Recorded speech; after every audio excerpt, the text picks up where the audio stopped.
So, you thinking about moving to Wells, Maine? In this video, we're going to cover many of the pros and cons when considering Wells as your next place to live, and we're going to get after it right now.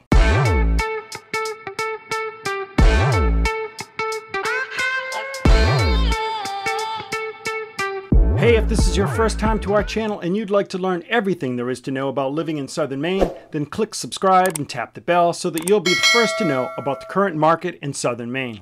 We get calls and text messages every day from people just like you looking to move in 9 days or 90 days. Just give us a call, shoot us a text, send us an email, or schedule a Zoom. We're happy to help you make that smooth move to southern Maine.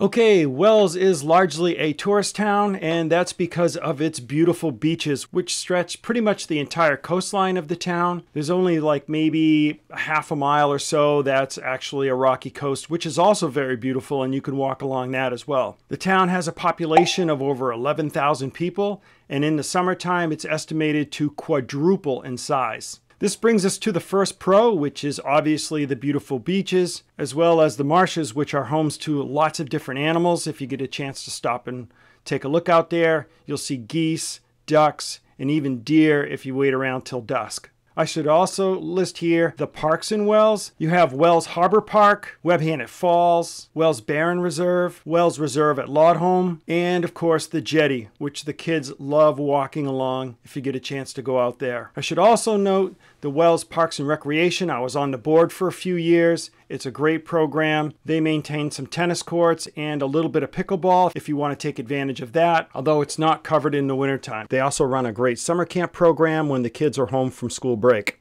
The downtown area of Wells is pretty much Route 1, which brings us to our first con. Wells downtown consists of a 6.7 mile stretch along Route 1 from Kennebunk to Ogunquit. And even in the summertime, you don't see a lot of people walking along Route 1 in Wells. Most of the walking in Wells takes place along Atlantic Avenue, Webhanet Drive, and Ocean Avenue. There's no sidewalks down there either. So although you will see a lot of people walking, you want to be extra careful walking your dog or small children. The next pro is the great selection of restaurants in Wells. Remember guys, this is a tourist town, so there's way too many restaurants to list. Go to tripadvisor.com, search on Wells, and you'll just see so many restaurants. Keep in mind that many of these restaurants will shut down in the off-season. I find that all of the restaurants are very good, and even in the off-season they can be very busy because they attract residents from the neighboring towns as well. The next con is winter activities for adults.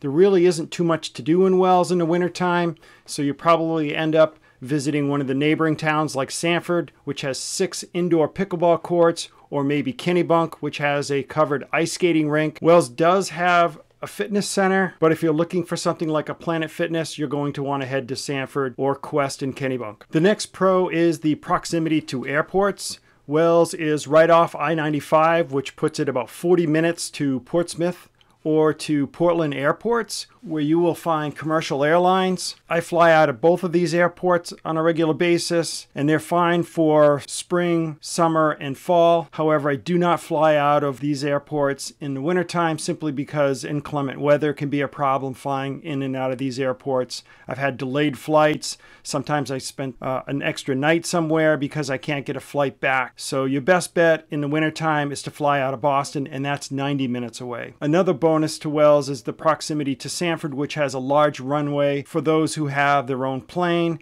They can land in Sanford and be in Wells all the way to the beach in about 20 minutes. Okay, the next con for Wells is traffic during the summertime. Remember, this is a tourist town. There is lots of traffic, and that's because, as I said earlier, the population quadruples. If at all possible, avoid Route 1. Plan your route ahead of time. I suggest doing your grocery shopping after 9 o'clock at night. Consider shooting up 9B to go to Sanford or to Biddeford to do your grocery shopping. And if you absolutely must take Route 1 during the daytime, it's really mostly a problem on Saturdays. Crossing Route 1 really isn't a problem, but if you plan on cruising down to Ogunquit, it could take you 30 minutes or much more. Okay, for the next pro, let's talk about the new high school, which was completed in 2016 and cost the town $26 million. The school system in Wells is awesome, and they rank 10 out of 10 on publicschoolreview.com. Here's some quick 2023 statistics. 403 students in grades 9 through 12, that's about 100 students per class. They have over a 95% graduation rate and test in the top 10% of the state.